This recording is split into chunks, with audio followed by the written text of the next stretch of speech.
Вы смотрите «Актуальное интервью», в студии Надежда Саханская. Здравствуйте. Профилактика детской наркомании – критически важный вопрос для общества. Как уберечь ребенка от первой пробы? Что эффективно работает? Запреты, разговоры или доверие?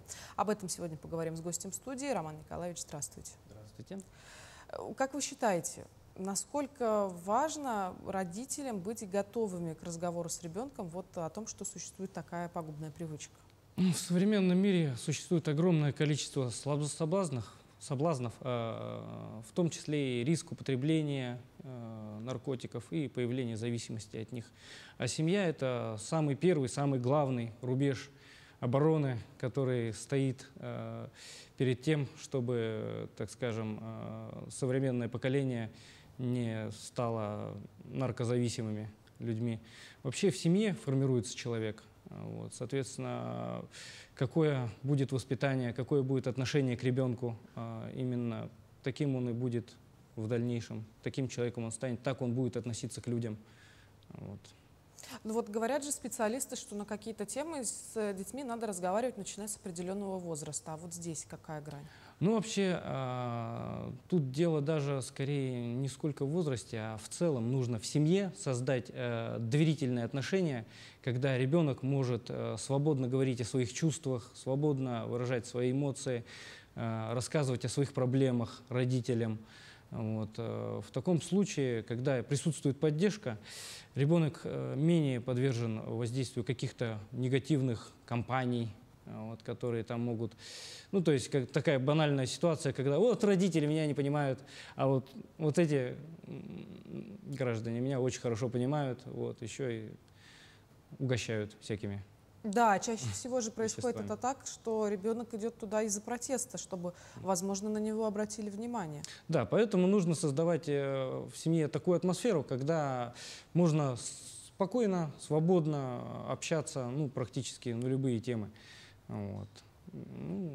Да. Ну и опять же, главным, наверное, моментом можно назвать то, что родители должны беседовать на тему наркомании со своими детьми, то есть рассказать о каких-то знакомых людях, которые страдают данным недугом. Если знакомых нет, расскажите про Курта Кобейна, который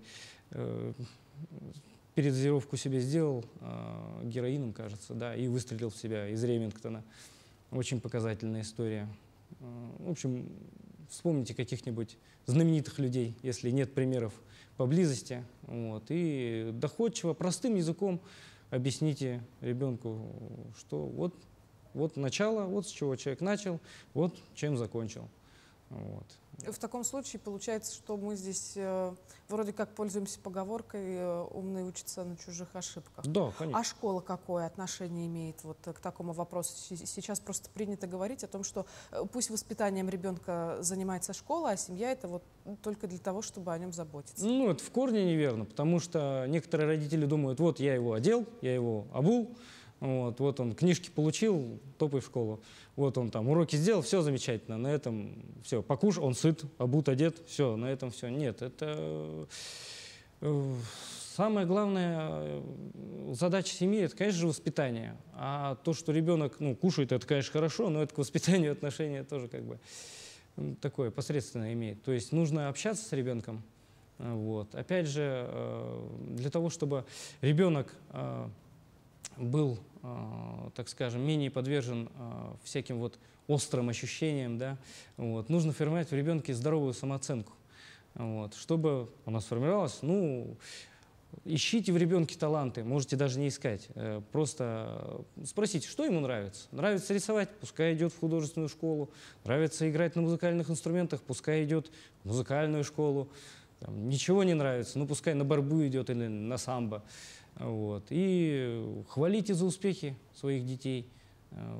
И тогда человек со здоровой самооценкой, с правильной, с хорошей, он, конечно же, не будет искать какие-то острые ощущения, тем более употреблять какие-то вещества или даже вредные привычки. Поэтому так.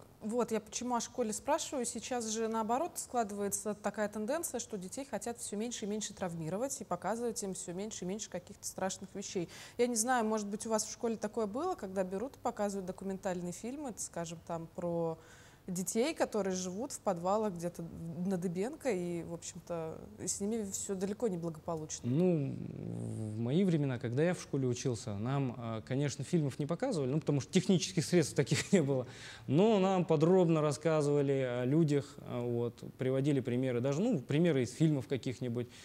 Вот, в начале 2000-х, конечно, там всякие фильмы выходили про жуткие 90-е, где там грязь, мрак, наркомания и все страшно. Вот. Поэтому, в принципе, для нас, вот, для детей, которые некоторые даже сталкивались с такими вещами, ну, то есть не сами, а ну, видели такие примеры, для нас это даже и объяснять, наверное, не надо было. Вот.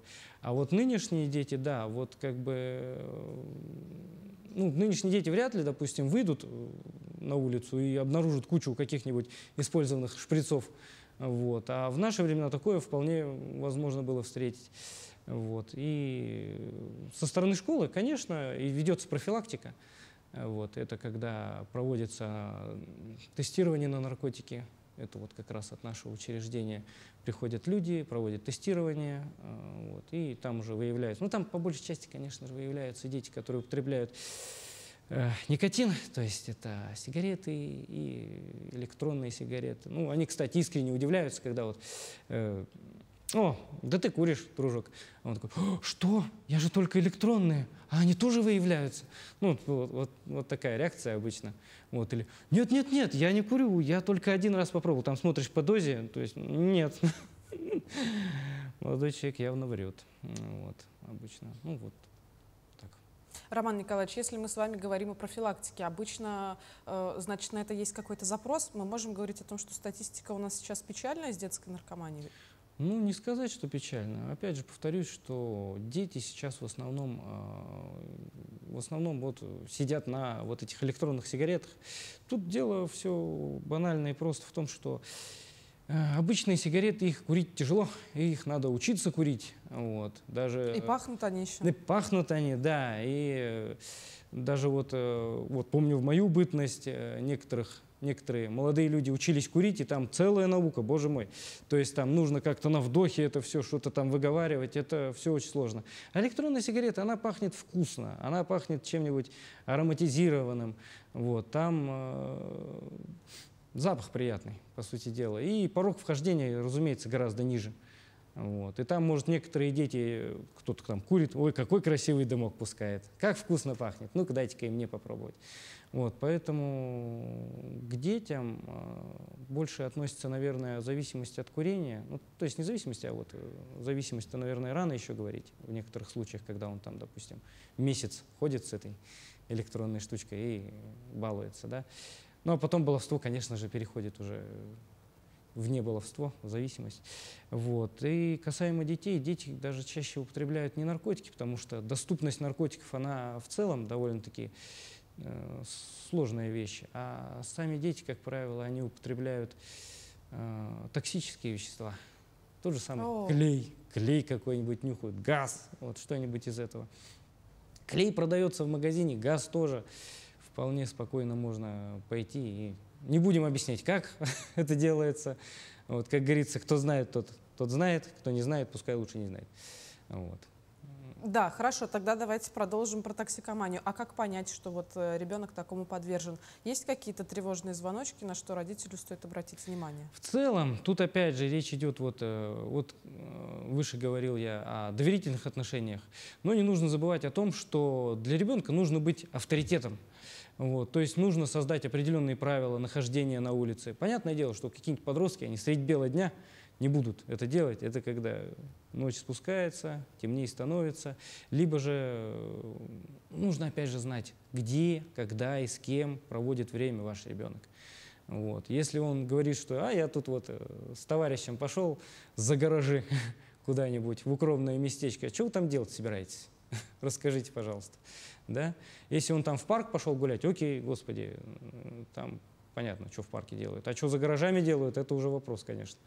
Вот, поэтому нужно, сохраняя доверительные отношения, все равно иметь какой-то контроль. Не то, чтобы там ты сюда ходи, ты сюда не ходи. Нет, а вот ты куда пошел? Вот пускай он вам искренне отвечает, что вот я иду туда-то, с тем-то, с тем-то. Вот, то есть не надо там не ходи с этим, не ходи туда. Нет. Вот. Просто нужно как-то мягкий такой контроль с доверительными отношениями в совокупности. Вот. Ну что вы выше спросили касаемо признаков, ну, понятное дело, что острая интоксикация, она выдает человека с головой.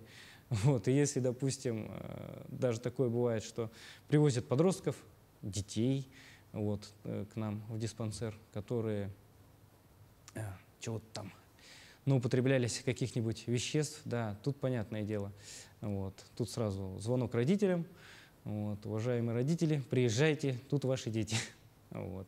И тогда уже понятно. Ну, вот они признаки, в наркологию попали, пожалуйста. Вот. Полиция нашла, там валялись где-нибудь. Вот это понятно. А так,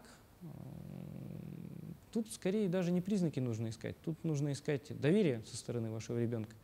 Вот. Когда он вам расскажет, допустим, что я, конечно, сам не употреблял, но вот ребята вот этим делом занимались. А потом, ага, какие ребята, как фамилия? Угу. Это вот те, ну вот позвоните, скажите. Вот. Так, мало так. Вот. Поэтому нужно иметь контроль все-таки какой-то. А если возникают вопросы или нужна помощь специалиста, куда к вам обращаться, по какому адресу, телефону? Вообще, если имеются вопросы, то перво-наперво, по-хорошему, нужно обратиться. Ну, тут зависит, конечно, от того, какой вопрос. Да?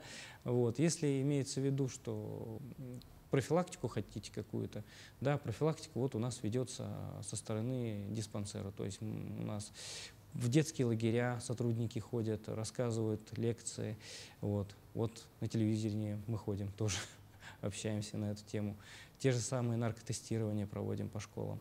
Вот. Если хотите поинтересоваться просто, как общаться с ребенком на эту тему, если как бы сами не можете понять, как это делать, обратитесь к психологу банально. Вот. Психолог расскажет, подскажет. Если есть подозрение на счет употребления, не нужно, конечно, сразу все, идем быстро там, в наркологию, ты, наверное, у нас наркоман. Если там ребенок пришел, допустим, чуть позже комендантского часа, не стоит прям так сильно давить на эту тему. Вот. Ну а если есть явные признаки, конечно, тогда, конечно, да, стоит обратиться. Вот. Перво-наперво это вот у нас есть детское отделение в нашей поликлинике, туда можно обратиться и, в принципе, проблем не будет. А если речь идет про стационар, тогда, конечно, туда сами привезут, туда обычно сами привозят. Вот, как бы уже полиция или еще кто-то. Ну что ж, Роман Николаевич, большое спасибо, что пришли к нам сегодня, рассказали хоть небольшую, но все-таки лекцию. Приходите к нам еще. Спасибо. Напомню, вы смотрели актуальное интервью. До встречи в эфире.